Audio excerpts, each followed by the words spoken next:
जनाची संगती करावी सदा सजनाची संगती करावी सदा सजनाची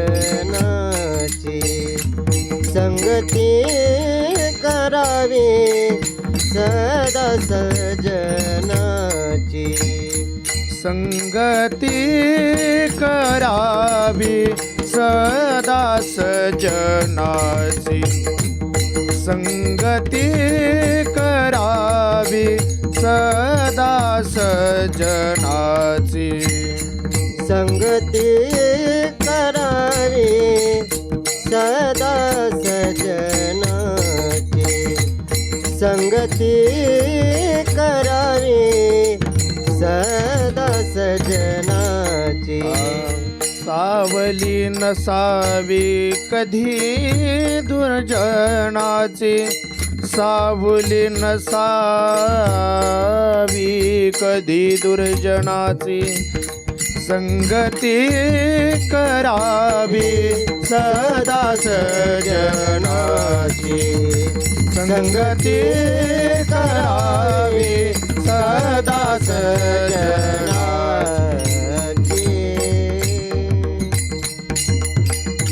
म्हणून संगती ही संतांची केली पाहिजे, कारण संगतच असती जी आपल्याला नरकाला नेत असती आणि संगतच असती जी आपल्याला स्वर्गाला नेत असती. एक उदाहरण सांगतो ऐका. एका राजाकडे 2 पोपट होते. त्या राजाने काय केलं, एक पोपट कसायाला दिला आणि एक पोपट ब्राह्मणाला दिला. बरेच दिवस उलटून गेले. बरेच दिवस उलटून गेल्याच्या नंतर तो राजा आपल्या प्रधानाला म्हणू लागला, ओ प्रधानजी, ज्या 2 व्यक्तीकडे आपण आपले पोपट दिले होते ना, त्या पोपटाला भेटायला जाण्याची माझी इच्छा आहे. हा राजा महाराज पहिल्यांदा त्या कसायाच्या घरी गेला आणि कसायाच्या घरी गेल्या गेल्या महाराज तो पोपट त्या राजाकडे बघून बोलू लागला. आकाश महाराज काय बोलू लागला, धरा, पकडा, मारा, कापा. राजाला राग आला. महाराज, अरे मी या देशाचा राजा आणि हा पोपट पहिल्यांदा मी सांभाळला आणि मला बघून हा म्हणतो धरा, कापा, मारा. राजाच्या तळपाईच्या मस्तकाला गेली महाराज. तो राजा नंतर ब्राह्मणाच्या घरी गेला. ब्राह्मणाच्या घरी गेल्याच्या नंतर त्या पोपटाने राजाला बघितलं आणि बघितल्या म्हणाला, राम राम, या, आपलं स्वागत आहे, बसा, पाणी घ्या. राजाला अत्यंत आनंद झाला. महाराज, अरे काय सुंदर पोपट आहे, काय संस्कारी पोपट आहे. त्यावेळेस महाराज तो प्रधान राजाला सांगू लागला, राजे साहेब ऐकाय म्हणे, त्या पहिला पोपट जो तुम्हाला बोलला ना, धरा, कापा, मारा, आणि हा पोपट तुम्हाला प्रेमाने बोलला, या, बसा, चहा घ्या, हा त्या पोपटाचा गुन्हा नाही म्हणे, त्या पोपटांच्या संगतीचा गुन्हा आहे. कारण एक पोपट कोणासोबत राहतो, कसायासोबत. त्याचं कामच ते धरा, कापा, मारा. आणि हा कोणासोबत राहतो, ब्राह्मणासोबत राहतो. म्हणून हे त्या पोपटाचा दोष नसून त्याच्या संगतीचा दोष असतो. म्हणून संगती जीवनामध्ये खूप महत्वाची. म्हणून मुद्दा नंबर 3 सुद्धा आपला क्लिअर झाला. मी तुम्हाला सांगितलं काही ठिकाणी बीज अशुद्ध आहे, पण पोटी जन्माला आलेलं फळ मात्र शुद्ध आहे. आता मुद्दा नंबर 4 सांगतो, अगोदर भजन करा. विठ्ठल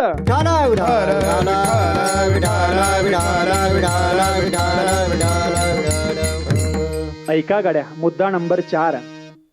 काही ठिकाणी बीजही शुद्ध आहे आणि त्याच्या पोटी जन्माला आलेलं फळ सुद्धा शुद्ध आहे. कशा प्रकारे ऐका. विठ्ठल पंतांनी रुक्मिणी माता रूपी बीज आहे आणि त्यांच्या पोटी जन्माला आलेलं निवृत्ती ज्ञानदेव सोपान मुक्ताबाई रूपी फळ आहे. कबीर रूपी बीज आहे आणि त्या कबीर रूपी बीजाला लागलेलं कमाल रूपी फळ आहे. म्हणजे बीजही शुद्ध आहे आणि पोटी जन्माला आलेलं फळ सुद्धा शुद्ध आहे. लक्षात येण्याकरता दृष्टांत सांगतो, म्हणजे तुमच्या लक्षात येईल. ऐका. वारकऱ्यांची दिंडी आपल्या गावात येणार, ज्ञानोबारांची दिंडी आपल्या गावात येणार, हे शब्द कमालजींच्या कानावरती पडले. आणि जसे हे शब्द कमालजींच्या कानावरती पडले तसे कमालजी पळत पळत आले. कबीरजी आपले बाबा काहीतरी काम करत होते आणि कमालजी बोलू लागले, बाबा, अहो बाबा ऐका ना, उद्या वारकऱ्यांची दिंडी आपल्या गावात येणार आहे, उद्या ज्ञानोबारांची दिंडी आपल्या गावात येणार आहे बाबा. आणि माझी अशी इच्छा आहे की उद्या वारकऱ्यांची दिंडी आपल्या गावामध्ये आल्याच्या नंतर, उद्या ज्ञानोबाराय आपल्या गावामध्ये आल्याच्या नंतर त्यांनी आपल्या घरी जेवण करावं, अशी माझी इच्छा आहे बाबा. आणि जसे हे कमालाच्या मुखातले शब्द महाराज कबीरजीच्या कानावरती पडले तसे घळघळ त्या ठिकाणी महाराज कबीरजीच्या डोळ्यातून अश्रूच्या धारा वाहू लागल्या. त्यावेळेस कमालजीने विचारलं, बाबा, अहो माझी इच्छा ऐकून तुम्हाला वाईट वाटलं का? नका बोलू संताला, पण तुम्ही रडू तरी नका बाबा. सांगा ना बाबा मला, तुम्ही का रडता? माझी इच्छा ऐकून तुम्हाला वाईट वाटलं बाबा? जाऊ द्या, नको ना बोलू आपण संतवायला, पण तुम्ही रडू नका गड्या बाबा, मला खूप त्रास होतोय. का रडता बाबा तुम्ही, सांगा ना मला.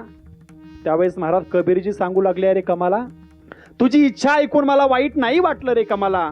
माझ्या डोळ्यातून जे ह्या 2 अश्रूच्या धारा तुला दिसतायत ना कमाला, यातली एक अश्रूची धार ही आनंदाची आहे आणि यातली एक अश्रूची धार ही त्या ठिकाणी दुःखाची आहे. विचारलं कमालजीने, बाबा असं का? एका डोळ्यातून त्या ठिकाणी आनंदाचे अश्रू, एका डोळ्यातून दुःखाचे अश्रू, असं का? जसं विचारल्याच्या नंतर कबीरजी सांगू लागले, अरे कमाला ऐक ना, तुझ्यासारखा एक सात्विक मुलगा माझ्या पोटी जन्माला आला म्हणून मला आनंद झाला आणि म्हणून माझ्या डोळ्यातून एका डोळ्यातून आनंदाचे अश्रू आले आणि दुसऱ्या डोळ्यातून दुःखाचे अश्रू याच्यामुळे आले की तू म्हणतो उद्या ज्ञानोबारायांना आपल्या घरी जेवू घालावं. कमला, अरे तुला माहितीये 3 दिवसापासून आपण पाणी पिऊन भूक भागवतोय रे.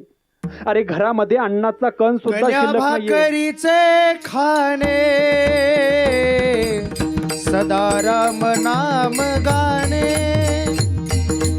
सदा राम नाम गाणे, सदा राम नाम गाणे.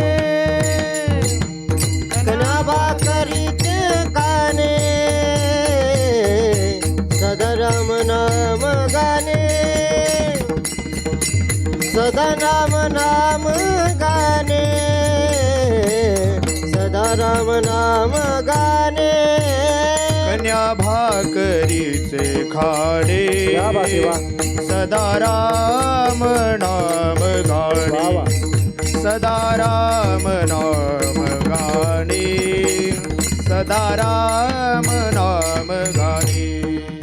एकन भाकरीचे काने सदा राम नाम गाणे, सदा राम नाम गाणे, सदा राम नाम गाणे. वा, काय गोड प्रमाण दिलं. कण्या भाकरीचे खाणे सदा राम नाम गाणे. कबीरजी बोलू लागले, अरे कमाला, कमाला 3 दिवस झाले रे फक्त पाणी पिऊन आपण भूक भागवतोय, तुला माहितीये, आणि तू म्हणतो उद्या संतांना आपल्या घरी जेवायला बोलवायचं. अरे कमाला, उद्या संत आपल्या घरी आल्याच्या नंतर त्यांना खाण्याकरता काय देणार? कमालाने सांगितलं, बाबा बस, एवढ्यासाठी रडता होय तुम्ही, याचं वाईट वाटतो होय तुम्हाला? बाबा ऐका ना, नसेल आपल्या घरामध्ये अन्नधान्य शिल्लक, नसेल आपल्या घरामध्ये किराणा शिल्लक, पण ऐका ना बाबा, आपल्या गावातलं जे वाण्याचं दुकान आहे ना, ते वाण्याचं दुकान सामानाने किराणाने गच्च भरलेलं आहे. कबीरजीने सांगितलं, रे कमाला, ते दुकान गच्च भरलंय मला मान्य, पण आणण्याकरता पैसा लागतो ना, पैसा. कमालाने सांगितलं, बाबा पैसाच लागतो असं थोडी आहे, बिगर पैशाचं सुद्धा आणता येतं ना. महाराज त्या ठिकाणी कबीरजीने विचारलं, कमाला काय चोरी करायचं म्हणतो काय? कमालाने सांगितलं, बाबा तसंच काही समजा, पण त्याला चोरी नाही म्हणता येणार गड्या. ऐका ना बाबा, आपण न सांगता त्या किराण्याच्या दुकानातून किराणा घेऊन येऊ, पण त्याला चोरी नाही म्हणायचं बाबा. संतांना जेवढं